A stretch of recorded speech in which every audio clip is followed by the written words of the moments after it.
Hi, everyone. This is Rachel Wood. I'm here just to share a little bit about AI art and why I've chosen to do it and sell it and mint it to Super Rare as one of my Super Rare Genesis pieces. Um, I just wanted to say that there's a lot of slack against AI artists, and I think it's really unfounded and unfair for a lot of people to be attacking these sorts of artists. And I have a presentation on why I think that is. So here we go. So I do host Bougie editing sessions. Typically, I am drinking, and I encourage other people to drink on these sessions just because it makes it a little bit more fun, because art and editing should be fun. I find it a lot of fun.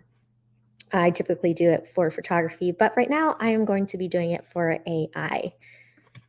So a big question I get is, will AI art make photography painting extinct? Because, there's some incredible pieces out there, and you're like, how is that not a photograph?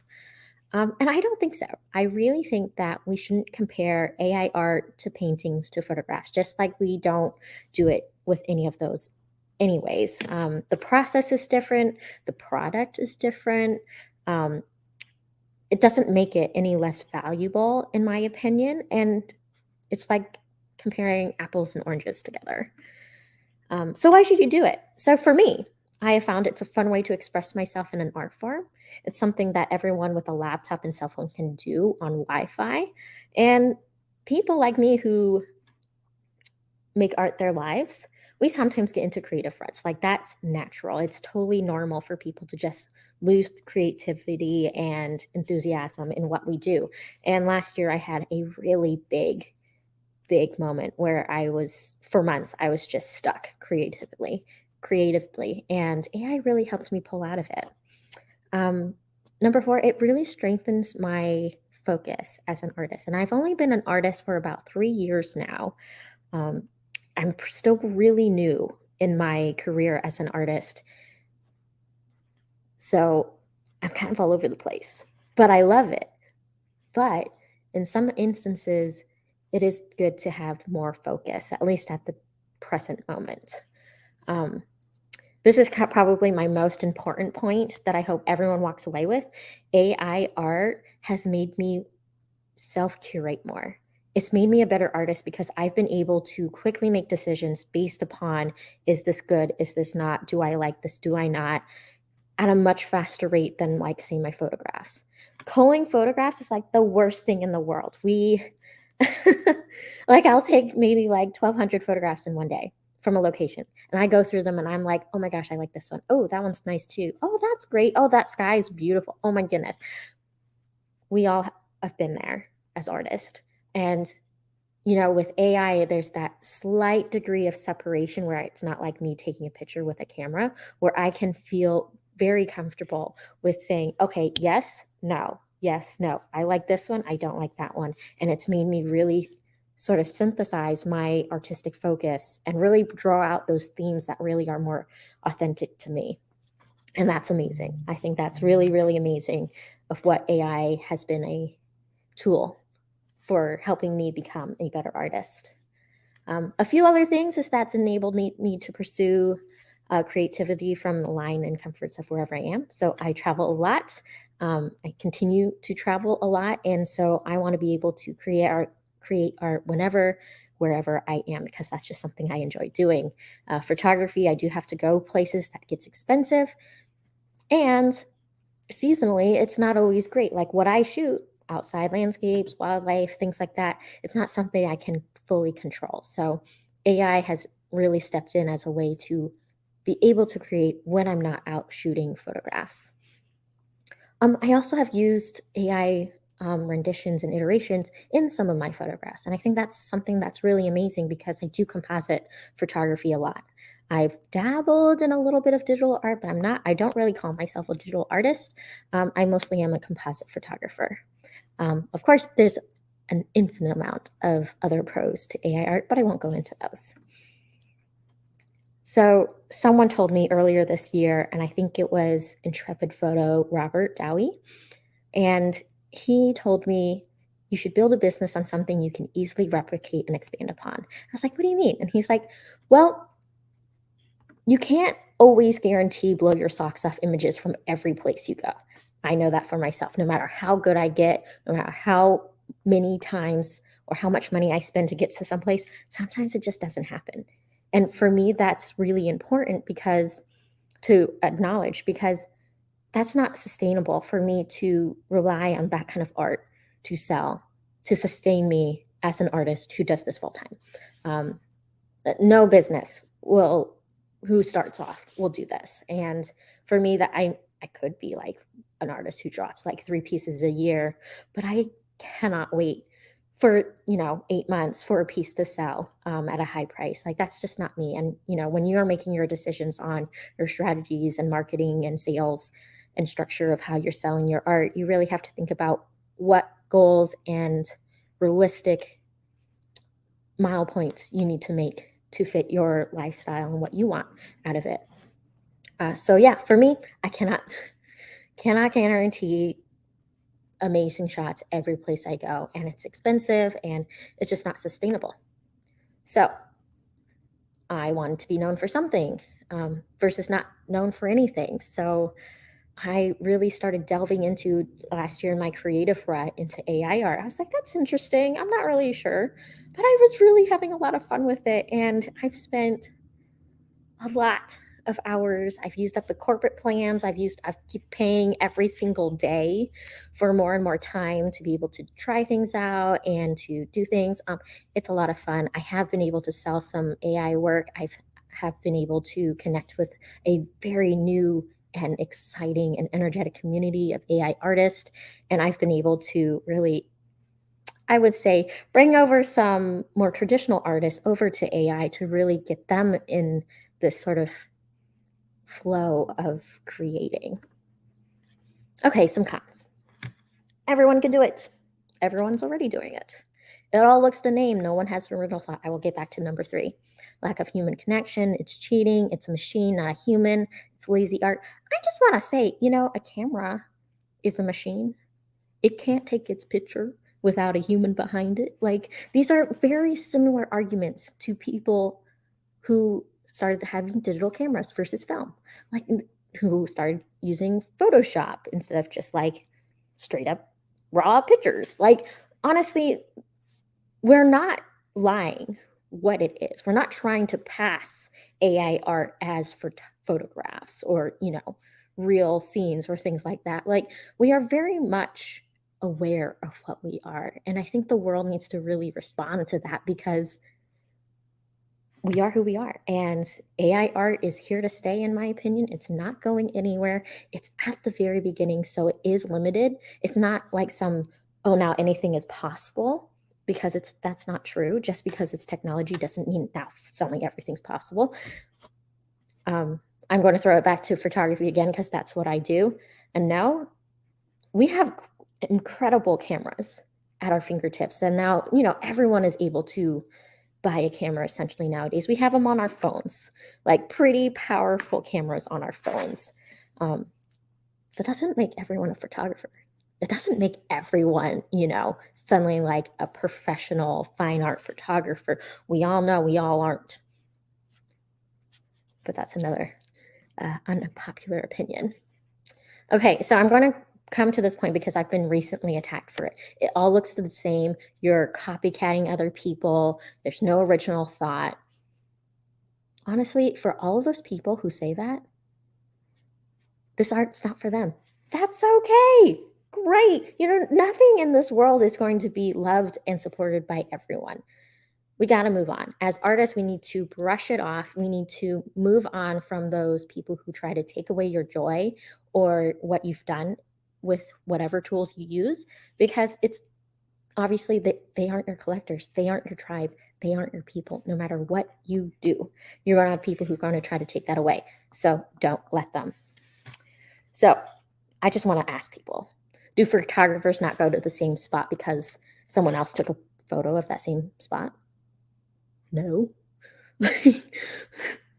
Instagram, everyone's going to the same locations, the same like mountain points, the same, subject matters. But yet, we still do it. Does that mean we're copycatting everyone's work? Maybe. But that's okay. That's okay. Painters, like Monet, like he has incredible, like he wasn't the first person to paint impressionist paintings of like water lilies and gardens and stuff. He's not the last person to do it either. I mean, there are people now who are in elementary school who can paint just as well and probably can do some very, very realistic renditions and replicas of those incredible classic artists that we know of in the Louvre. That doesn't mean that their similar art styles is any less valuable. Sure, they might not be the first ones. Sure, they might actually be better. It doesn't matter, because what matters is really the artist behind it. And for AI, I just wanted to say that anyone can go copy my prompts. Like anyone can go look at my photographs or my images and they can describe it, put it into AI and create something. Yeah, you can do that. But we all know plagiarism is a thing, especially in writing, and not super great. I mean, that ethically not super great. And I just wanted to say, like, people can do that, but AI bots will not give the same exact image as me. And if I do it to someone else, they're not going to give the same exact image to me as well. Like, it's a really gray area, but you have to know within yourself as an artist how to really navigate authentically what is true to you as an artist and what is something that you're just copycatting and learning. I think all beginners copycat a little bit just so that they can learn. They can understand the language of AI. They can understand how things get interpreted through the technology and how they're coming across. Like that's something that everyone does with everything. I just wanted to like put out there that yes, someone can copycat me. Yes, that's fine. But I put my name in my full name, Rachel Suzanne Tian Wood, in every single prompt of AI art that I do, so that I actually, like my full name is actually driving the technology and creates the piece of art. Like there's no like more intimate way of using technology, in my opinion, than like doing that, like having your name, your words, create something with technology. That's pretty cool. Okay. My last sentence here is like, I don't have $1 million idea. I have $1 million mind. And my mind shapes everything I've done in this space. It shapes all of my art. It shapes what I do, what I like, my ideas. Like, yeah, people can copycat me, but I have no control over that. All I have control over is what I do. And I think me and everyone else, it is the artist who creates value. So I'm going to keep moving on. AI cannot think for itself. Just like a camera cannot take an amazing picture by itself, just like a paintbrush cannot, paint a masterpiece by itself, even if it was lying next to a bunch of paints, high quality paints. It doesn't matter. These are all tools. AI is a tool used by artists to create something new, to create something that's in their hearts. And for me, I've gone to art school, and when I was little, I cannot paint for my life. I cannot draw. I mean, I'm semi good at it, like if I really give an effort. I don't enjoy it. But does that mean that I cannot create art that I cannot physically do myself? I don't think so. And I think AI has been incredible for people who have physical disabilities, who have communicative disabilities, who might have time restrictions. Like, it is a catalyst, a tool that facilitates the emergence of a newfound creativity, a newfound creative freedom for a lot of people. And that's exciting to me. And I don't think we should be stopping it or, boo-hooing it on anyone who tries, because art is happiness. We need art. And whether it's for other people, whether it's to sell, whether it's for yourself, like we should be free in being able to create what we want. Yeah. So AI can't think for itself. And that means that anything that you put forth is a reflection of you. That's why I put my name into my art, because it is me. It is from me. And sure, everyone else can, write the same like Rachel Suzanne Tian Wood in their prompts, but is it from Rachel Suzanne Tian Wood? No. Like, yeah, No.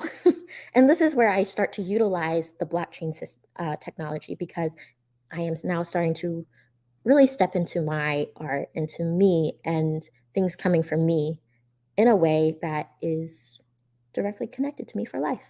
And I think that's amazing. And I want to leverage that and push that and really utilize it to its full potential. So remember, you, the artist, are what give your art value. And I strongly believe in this in Web3. This is something that is probably one of my favorite things about Web3, is that it's no longer like you're just a pretty picture or an epic shot or, going viral or numbers or following or awards. Like, those are things I've never really had until this year. I've never had that, really. Like, the popularity contest, I always failed in school. Uh, I was really awkward. I was really quiet. Everyone's like, Rachel, who? We had a Rachel in class? Like, But see, Web3 has given people like me, who had 2,000 followers in all of her social medias last year, a chance to be seen and heard for all that I am. Not just an incredible, epic photograph or portfolio, but because, like, me as an artist brings so much more value to what I do and what I bring forth than just a pretty picture. I think each and every artist here in this space has the same exact power. I think that everyone needs to realize that your value and your art's value is that reflection of you. How do you communicate that? How do you bring that forth? How do you connect with people? How can people connect with you? Like, Web3 is about that socialization of technology. And how do you socialize? How do you become friends with people? You have to give and take. You have to be of value to people, but also value other people. You have to, yeah. Anyways, I'm going to stop there. But remember, like, you as a person, as a human, have value, and you are worth noticing. So you got to raise yourself up. You got to be bullish on yourself to the point where you believe it. Like, you have confidence in what you bring to the table, because no one else can bring the same exact thing. Sure, you can be like, oh, someone can do it better than me. What is better? That is all subjective. And it's not a competition. It really is not a competition. Like, just because someone else did something similar doesn't mean you can't do it either. When there's an overflow in a market, that doesn't mean you can't go in. That means they are the most hungry for newbies, for innovation. Like, that actually is the best moment to come in with whatever makes you unique, whatever you bring. You're like, your different and remarkable artistic interpretation of things. That's the best time to come in. So really try to remember that you bring value. It's not just how amazing an image you can make. Long-term sustainability, long-term, like, building a solid foundation, that's based on you. And to remain authentic to what brings you joy and what is representative of you is really how you're going to be, long-term here. Because if you're trying to be someone you're not, like, let me tell you, in this pace of Web3, in the pace of Twitter, that's going to come out real fast, and you're just going to burn out. Believe me, I've tried it. I stopped within a day, where I'm like, this does not feel like me. I cannot keep this up. Why am I doing this? Because it wasn't me. That wasn't the value I could bring. And again, throwing it back to, like, the beginning of, like, 15 minutes ago, when I said self-curation, think on what you mint versus share. They're not exclusive nor the same. So I share a lot of art. I do not mint all that art. And that's okay. And I think for me, even though art is my career, it is how I make a living, I do not try to sell all the time. And I know people are going to be like, well, Rachel, you have a really big following. I did this even when I had 200 followers. I did this from the very beginning. I just shared art. I didn't shill all the time. I didn't, try to sell every single piece I posted to Twitter or Instagram. Like, the amount of art that I shared is so much more than what I meant. And that self-curation, that leads to the authentic scarcity that a lot of collectors have been talking about. They just don't understand because they're not artists. But for you as the artist, you are the one who brings that scarcity, whether that's, scarcity could be 500 pieces a year, or it could be 50, or it could be 5. That's on you and your self-curation, not anyone else. And yeah, so share art. Don't just shill it. Don't just sell it. Like a lot of us do it just for the love of art. So make sure that comes out. Don't make it all about business because, sometimes it's not always the best thing to do. Yeah. And then lastly, I just wanted to say, don't listen to people who don't value you. Anyone who's coming up to me and just been like, this is why I don't like AI art. It's all the same. It's all, it's like all like losing that human connection. Be open to listening because they do have points and, that's their opinions. But don't take it on yourself to try to change their minds because they're not your collectors. They're not the people who see your value. And it's not on you to convince them to.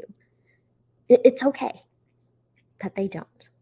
Focus on people who do. Focus on understanding where your art is coming from, whether that's AI or photography or, watercolors or inks or woodworking. Like,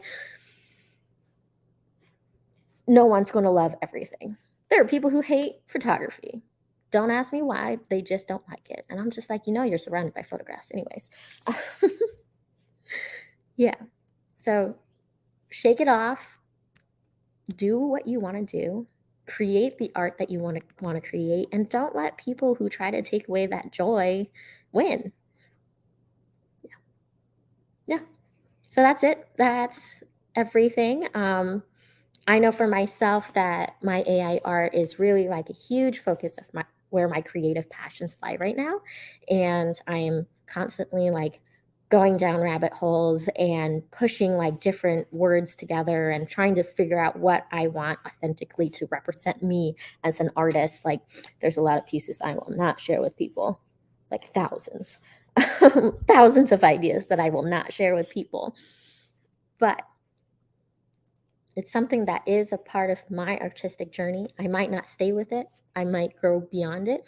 But for now, this is where I'm at. This is what I'm doing. And I'm excited for where it's going because I have a lot of ideas and a lot of dreams. And even though, AI art is really powerful and stuff like that, it's not perfect. It's still the very beginning. There's still like a lot of things working out with it.